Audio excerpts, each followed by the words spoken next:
म- मैं पंडित S.N. ओझा माँ अम्बे चैनल में आप लोगों का स्वागत है। आज का विषय अकस्मात धन प्राप्ति योग के विषय में, ससुराल से धन प्राप्ति के योग के विषय में और जमींदार योग और पैतृक धन प्राप्ति योग। आप अपना कुंडली निकालें और देखें। ये एक समझाने के लिए एक मिथुन लगन की कुंडली हमने बनाई। ये देखें, ये मिथुन लगन कुंडली, ये प्रथम भाव, द्वितीय भाव, तृतीय भाव, चतुर्थ भाव, पंचम भाव, षष्ठम भाव, ये आपका सातवां भाव, ये आठवां भाव, नौवां भाव, दसम भाव और एकादश भाव, और ये 12वां भाव और व्यय भाव भी कहते हैं। आइए ससुराल से धन प्राप्ति का योग कैसे अपने कुंडली में समझेंगे कि धन ससुराल से धन प्राप्ति योग है या नहीं है। आइए, प्रथम सूत्र धन प्राप्ति के योग ससुराल से।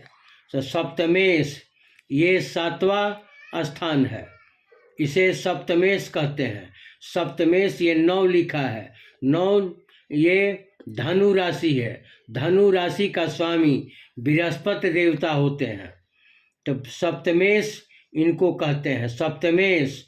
और द्वितीयेश ये कर्क राशि का स्वामी चंद्रमा होते हैं। ये दोनों सप्तमेश गुरु बृहस्पति और द्वितीयेश चंद्रमा एक साथ आपके लगन कुंडली में कहीं बैठे हों और उन पर शुक्र देव की दृष्टि हो तो ससुराल से धन प्राप्ति का योग बनता हो। परंतु सप्तमेश बृहस्पति देवता और द्वितीयेश चंद्रमा 6, 8, 12 में न हो। द्वितीय सूत्र चौथे घर का स्वामी ये कन्या राशि है। कन्या राशि का मालिक बुध देवता होते हैं। तो चौथे घर का स्वामी 7वें घर में बैठे हों और उन पर घर पर बैठे हों और शुक्र देवता चौथे स्थान में बैठे हों तो ससुराल से धन का योग बनता है। तीसरा सूत्र सप्तमेश बृहस्पति देवता और नवमेश बृहस्पति देवता, नवमेश शनि,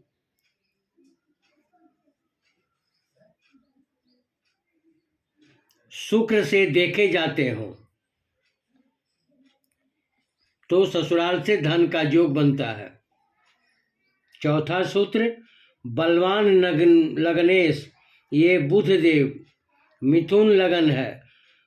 बलवान धनेश, ये धन भाव है।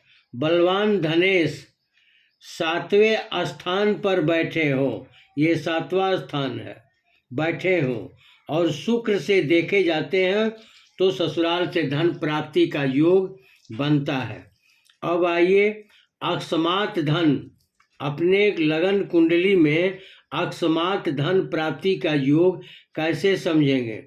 तो 5वें स्थान, ये 5वां स्थान है आपका, 1, 2, 3, 4, 5, ये 5वें स्थान पर चंद्रमा हो तथा शुक्र की कहीं से शुक्र की 7वीं दृष्टि, शुक्र की एक ही दृष्टि है, 7वीं दृष्टि पूर्ण दृष्टि से शुक्र देखता हो, अकस्मात धन प्राप्त होता है।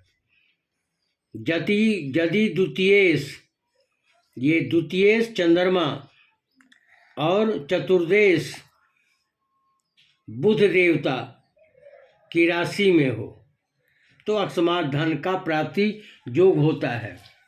और एकादश का स्वामी मंगल और द्वितीयेश का स्वामी चंद्रमा दोनों चौथे स्थान पर बैठे हो, अकस्मात धन का प्राप्ति योग होता है। लग्नेश, अगला सूत्र लग्नेश, ये बुध देव है, शुभ ग्रह और धन भाव में स्थित हो। लग्नेश शुभ ग्रह होकर धन भाव में स्थित हो तो अकस्मात धन का योग बनता है। पांचवा सूत्र धनेश, ये चंद्रमा धनेश आठवें स्थान पर बैठे हों तो भी अकस्मात धन का योग प्राप्त होता है। अकस्मात धन का छठा सूत्र लगन का स्वामी, ये लगन मिथुन लगन है, मिथुन लगन का स्वामी दूसरे स्थान पर दूसरे भाव में बैठे हों और दूसरे का स्वामी, यहाँ चंद्रमा इनका स्वामी है, दूसरे का स्वामी चंद्रमा एकादश स्थान पर बैठे हों तो भी अकस्मात धन प्राप्ति योग बनता है। अब आइए आपके लगन कुंडली में जमींदार योग कैसे समझेंगे। तो ये चौथे घर का मालिक, चौथे घर का मालिक बुध देव है, यहाँ कन्या राशि है, वो कन्या राशि का स्वामी बुध देवता है।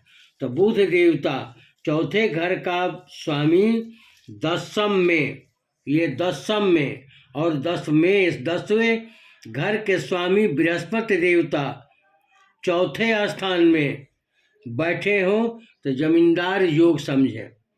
जमींदार योग के दूसरा सूत्र चतुर्देश, चौथे स्थान का स्वामी और द्वितीय स्थान का स्वामी चंद्रमा और एकादश स्थान पर हो तो जमींदार योग समझे। पंचमेश, जमींदार योग में अगला सूत्र पंचमेश, ये 7 लिखा है, 7 तुला राशि, तुला राशि का स्वामी शुक्र देवता होते हैं। तो पंचम भाव का स्वामी शुक्र देवता अगर लगन में बैठे हो तो जमींदार योग समझे। अगला सूत्र सप्तमेश, ये 9 लिखा है, सप्तमेश का स्वामी बृहस्पति देवता और नवमेश का स्वामी शनि देवता और एकादेश का स्वामी मंगल देवता अगर लगन में बैठे हो तो जमींदार योग समझिए। अगला पैतृक धन प्राप्ति का योग आप अपने लगन कुंडली में कैसे समझिए, आइए देखें। नवमेश, ये लगन कुंडली में 9वां घर है, नवमेश यहाँ 11 है, 11 का स्वामी शनि देव होते हैं। तो नवमेश तथा एकादेश, ये मंगल, मेघ का मंगल स्वामी है। नवमेश या एकादेश एक साथ कुंडली में कहीं बैठे हो, 6, 8, 12 पर न हो तो पैतृक धन प्राप्ति का योग बनता है। पैतृक धन प्राप्ति में द्वितीय सूत्र द्वितीयेश पर, ये द्वितीयेश पर द्वितीय स्थान पर 9वें भाव का स्वामी शनि देव का पूर्ण दृष्टि हो तो पैतृक संपत्ति प्राप्त होती है। जमींदार योग में तीसरा सूत्र दूसरे घर का स्वामी एकादश में हो और एकादश का स्वामी द्वितीय भाव में हो तो भी पैतृक धन प्राप्ति योग समझें। चौथा सूत्र दूसरे घर का स्वामी ऊंच ग्रह के रूप में कहीं बैठे हो, 6, 8, 12 में न हो तो पैतृक धन का योग बनता है। पैतृक धन प्राप्ति योग में तीसरा सूत्र एकादश का स्वामी मंगल देवता और 9वें का स्वामी शनि देवता और चौथे स्थान का स्वामी बुध देवता चतुर्थ भाव में बैठे हो तो भी धन प्राप्ति पैतृक धन प्राप्ति का योग बनता है। अगला सूत्र, दूसरे घर का स्वामी अकेला अगर 11वें भाव में हो तो भी पैतृक धन प्राप्ति का योग समझें। धन प्राप्ति के अगला सूत्र 11वें भाव में, ये 11वें भाव में द्वितीय का स्वामी चंद्रमा ऊंच का होकर बैठे हो तो भी पैतृक धन प्राप्ति का योग बनता है। और 11वें भाव का स्वामी द्वितीय भाव में ऊंच के बैठे हो तब भी पैतृक धन प्राप्ति का योग बनता है। अगला सूत्र, नौवें घर में द्वितीय का स्वामी चंद्रमा यहाँ ऊंच के बैठे हो तो भी पैतृक धन प्राप्ति का योग बनता है। अगला सूत्र, 5वें घर में, ये 5वां घर है आपका, 5वें घर में द्वितीय तथा नवमेश विराजमान हो तो भी पैतृक धन प्राप्ति का योग बनता है। आगे गुरु चंद्रमा और शुक्र बुध नवम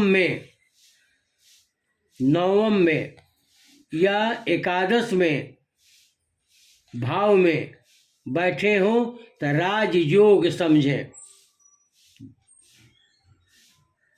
राजयोग समझें, धनी योग समझें या कलश योग भी कहते हैं। मंगल चौथे भाव में हो और सूर्य देवता 5वें भाव में हो और गुरु देवता एकादश भाव में बैठे हो तो भी धन योग समझें। आगे आप लोगों को अच्छा लगे तो सब्सक्राइब, शेयर, लाइक करें। आगे माँ भवानी आप लोगों का सर्व मंगलमय करें।